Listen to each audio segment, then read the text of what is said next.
Okay, good afternoon, ladies and gentlemen. We're just going to have a quick session here, the second actually of our Ofsted focused sessions when an inspector calls. This time we're going to look at quality of education. Our previous presentation was on the behaviour and attitudes part of the education inspection framework, and that can be viewed shortly on our YouTube channel. And indeed, I'll mention some of the aspects of that as we go through this presentation. So as you know, we're using Teams. If you want to ask a question, use the chat function. We'll keep the microphones off for the moment, but we will enable questions towards the end of the session. So let's get into it without any more delay. Quality of education.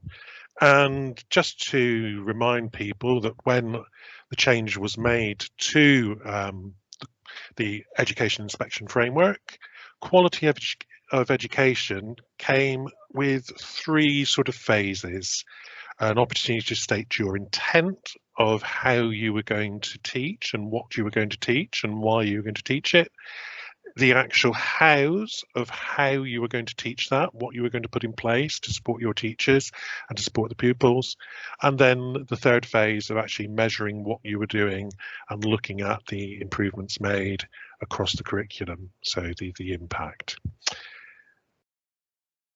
I won't read out all of these are well known and define what schools need to be looking at, but there's a certain number of key words which come out when we sort of address the framework, such as a curriculum that is ambitious, it's coherently planned, there's sequence, children build on learning and revisit and add.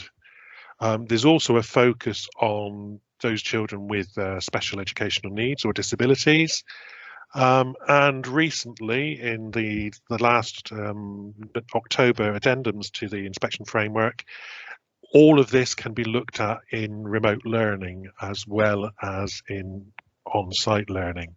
And for that, I would recommend two other of our masterclasses using either Office 365 or Google. And again, both of those masterclasses will be up on our YouTube channel.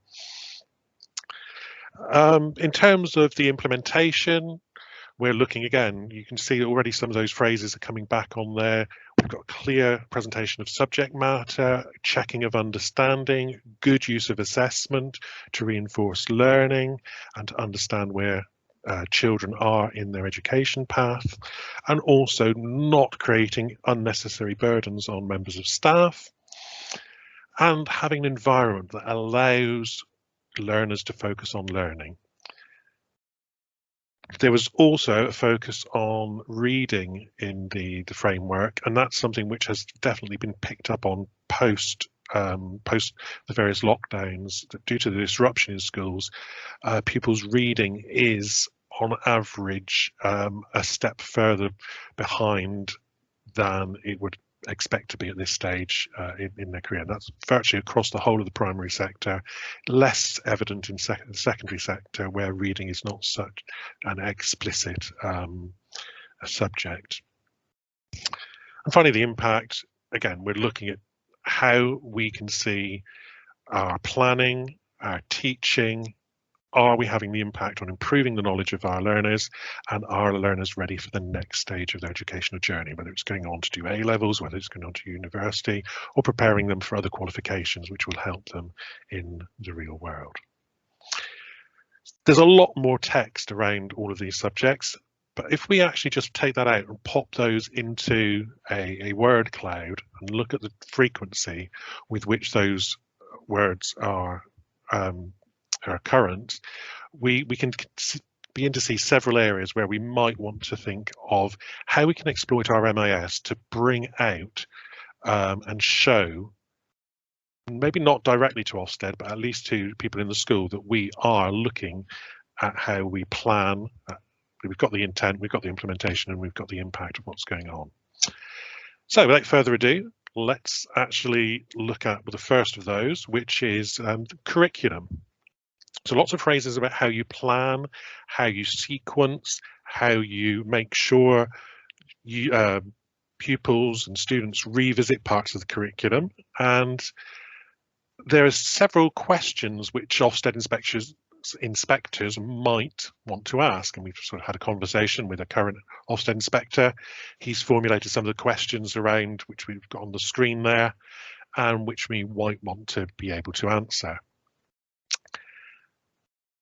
Obviously, our management information system is not going to tell us this is what you're going to teach and this is when you're going to teach it, but we do have the tools within the MIS to look at how we can structure the assessment of a child's learning throughout the academic year, term by term. So on several of these slides, which will be made available after, we've got a link at the bottom in green to some of the modules in SIMS where we might be able to evidence or work towards the implementation of our curriculum. So the programme of study is one of those key areas where you can actually make sure that you're covering the full curriculum and that you're delivering those that curriculum, assessing it, analysing it, replanning, and then revisiting with children. On my screen, we're actually looking at an example for a primary school.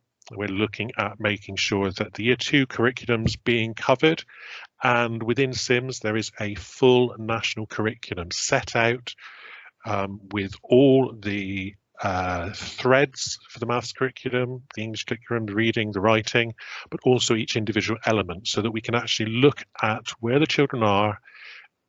Have we covered the curriculum? Have we delivered that curriculum at the right time?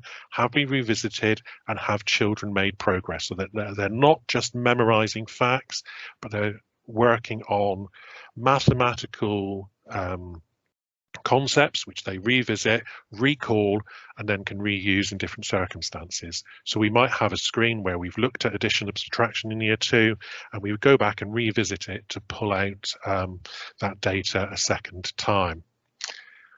We can improve the children's judgment. So here we're revisiting the first element of the curriculum, and we've noticed that a lot of children have made that progress. They've consolidated their learning, they've accrued that knowledge, and they've now moved from their immersion to developing as we've gone through the module, and the colours will change. And we can analyse that and use that in our planning to revisit and enforce those elements as we go through the system. And the picture begins to build of a coherent curriculum which has been delivered and which the children can access.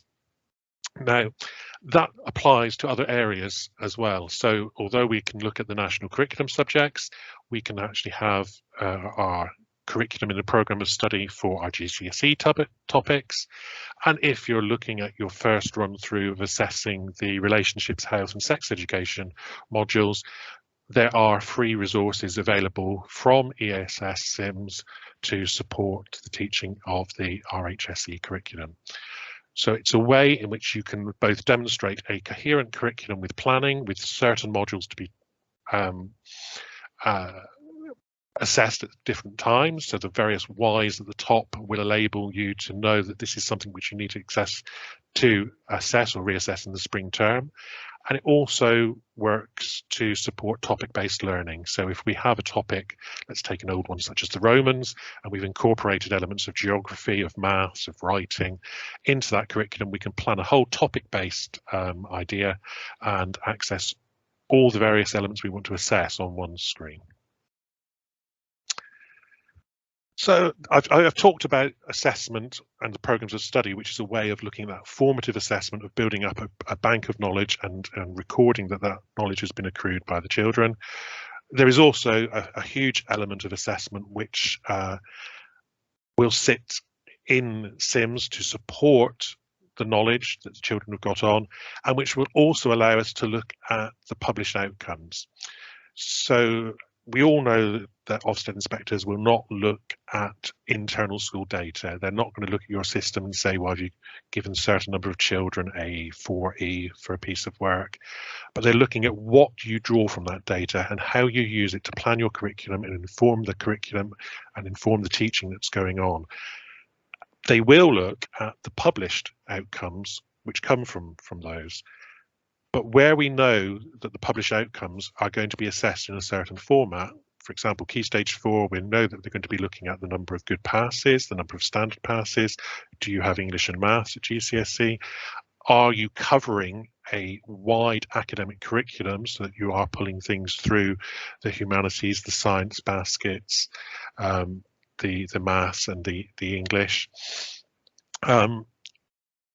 And are you assessing that? So if we can actually assess that as we go through for our own internal purposes, we can build towards that final public published outcomes for the actual examinations or the key stage results, and have a very good idea of what they're going to be as we go along. So for example, we'll just go to the other end of the spectrum. We go to the early years. This is the analysis, the published outcomes for our early years for a group, looking at, I'm afraid this is the actual old curriculum, not the one which has just come in for the new framework, but it would allow us to show where our strengths, where our weaknesses are. Are we on track to get enough children to a good level of development through the year? And we can assess this both at the end with the published outcomes, but we can actually monitor that throughout and develop our curriculum and bringing new resources to enable those children in EYFS to benefit from the teaching. And because this is sitting in the MIS, we have the information of the special needs, of the pupil premium factors, of the English additional language. All of that can be reported on in one place. The other area which will again allow us to model this and to look at this and show our awareness, things like the Discover charts, which again will work both on internal data but also on those statutory published outcomes and enable us to monitor where the children are. As well as at Key Stage 4. We know the Key Stage 4 key factors. If we are working with a group of schools, and here we're going to take this just away from the single school up to a whole multi-academy trust, we can actually monitor those performance as we go through the period of years 10, years 11, with all those key factors, key performance indicators being visible to us. I'll just skip through these because they are very similar, but show that we are monitoring all of those as we go through using our management information system. And again, just to reinforce that, the published outcomes, if we're looking at the exams which have just taken place, we will, let's hope that exams do take place and that they are assessed and children get fair results come summer 2022. But that we've got that analysis to look at our strengths and our weaknesses, where our curriculum was strong, and to learn lessons from that, and to be able to adjust our teaching, our expertise, our support to help those subjects where there may be discrepancies between the achievement of the pupils in other subjects and that particular subject. And although we can run these on the final results, we can also use that to monitor as we go through. So we're looking at that quality of education right from the beginning of the children stepping into the classroom through to their published results. And again, with breakdowns in terms of the key performance indicators by all of our key demographic groups. And there are even some very nice sort of dashboards which will draw that data together, again, from the published results at the end, but also internally for us to use to monitor performance and support staff as we go through the key stages. If you're interested in using those within SIMS, there is a booklet which will take you through using a lot of analytical tools within the SIMS software. Okay, so I've actually talked through that slide. So then we come to the next element, the environment in which we're looking at teaching. We need to create that positive teaching environment. And this does cross over a little bit with the behaviour and attitudes area, that we want to see that children have a calm, an orderly, a positive environment where they can make progress. We want to relate that to their behaviours and their learning behaviours so that when they come to being assessed on their attainment, that we've put in place the type of behaviour which we believe those children need to display to maximise their academic attainment. It's part of our normal teacher role to assess and to follow, so we want to make that as easy as possible within the system. So, for example, if we look at this little child, taking a primary example here, we're looking at some behaviours for learning which we want to see established, which will benefit the positive attainment and progress this child would make, without having the ability to reason, to reflect on her learning, to be resilient in case she comes across some areas where she doesn't understand straight away, to be able to work around problems and use knowledge from other areas in new circumstances, to take responsibility for their own work and to show respect to others, both members of staff and her peers. We've got the generation of a safe atmosphere to show good attendance, and also for the child we can look at the individual aspects of behaviour, whether that child's behaviour is really, really positive, they've got good behaviours for learning, and that is shown with the academic attainment and progress they make. And we might begin to look at patterns of negative behaviour. Possibly it might be certain times of the school day, it might be in certain subjects where we see a decline in behaviour, and we may look to address that by identifying the needs of, are these lessons always last period in the day? Is it a particular teacher who may be having a problem with certain pupils? And we can put in those strategies to support both the pupils and the teachers, again, with that overall aim of improving that quality of education. Which leads us to the whole idea of effective support. So the quality of education part of the framework is looking at teachers having very good knowledge of the subjects and courses they teach. We also know that in a lot of secondary schools there are gaps, and primary schools with specific teachers having to teach subjects which they would say were not their main subjects. So how do we support those teachers who are teaching a subject which isn't their main area of expertise? We may have already put in a good curriculum and provided them with that framework of the programme of study to make sure they are covering all the aspects they need to cover in the curriculum, but would we be putting on additional support in terms of continuing professional development, access to courses, or other support to take them through?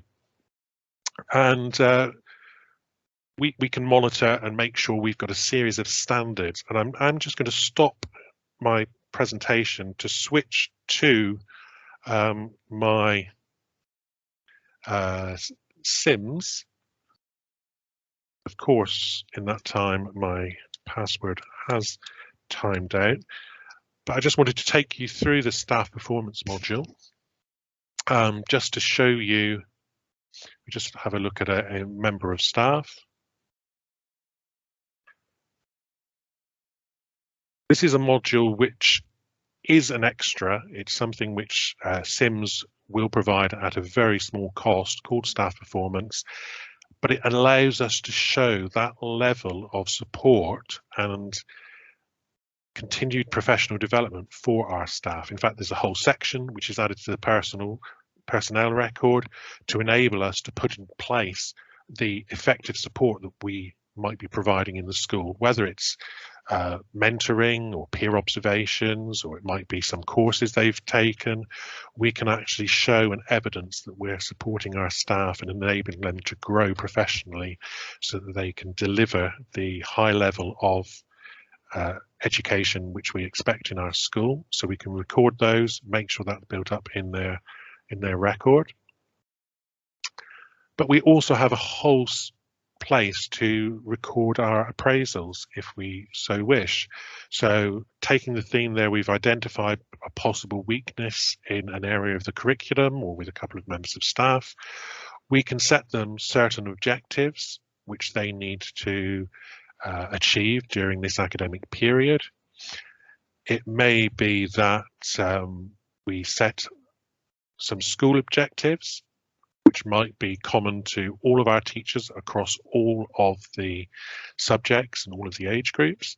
It might be that we pick up various items from the teacher standards, and that these are going to be the key areas which we may want to assign to this teacher for this year. We can review those. We can provide evidence, which might be in the form of scanned lesson plans. It might be some screenshots of the programme of study supporting the fact that they've covered the curriculum, and that they've delivered it, and the children have made progress. So we can set up our objectives for each member of staff. I'll close this without saving my changes. We can record all of our lesson observations. So where we are supporting teachers to make sure that they are delivering the curriculum and that we want to support them and give them all the help they can, we can set up our lesson observations on various classes. It will pull through the subjects when those lessons are, and then we can record our observations as to what's going, what happened in that lesson, what we liked, what we didn't like. We can set up against the teaching standards, some outstanding, good, requires improvement judgments, but we can also share that with the member of staff, talk about it and look at what we need to put in place to ensure that as we move forward, those observations reflect an improvement in the way the teacher's been able to deal with the curriculum. But as a school, we will be showing that we are providing that effective support for our members of staff. Right, we'll just pop back to my PowerPoint. And I'm just going to mention SEND.